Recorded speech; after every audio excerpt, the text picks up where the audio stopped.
कबीरदास जी का जन्म 1398 ईस्वी में बनारस शहर में हुआ था। उनके पिता नीरू पेशे से मुसलमान और जुलाहे थे। बनारस एक हिंदू स्थल होने के कारण हमेशा साधुओं से भरा रहता था। उन साधुओं का कबीर के जीवन पर गहरा प्रभाव पड़ा।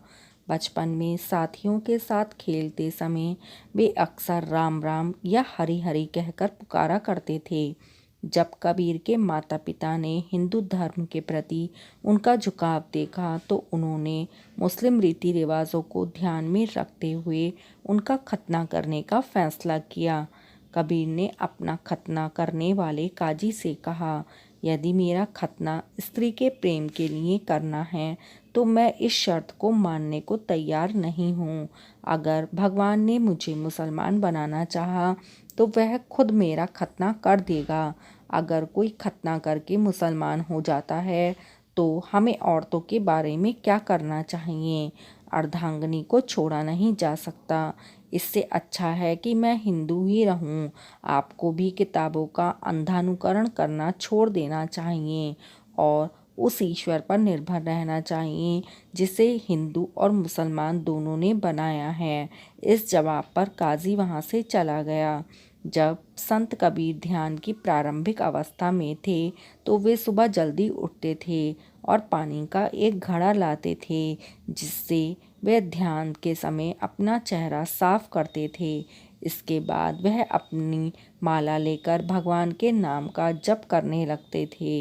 यह देखकर उनकी माता नीमा ने सबसे कहा, कबीर ने जिस दिन से माला ग्रहण करी है हमारा चैन नहीं रहा।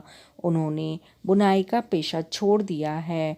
हमारे घर को उजाड़ने वाले उन मुंडे भिक्षुओं की मृत्यु क्यों नहीं हुई?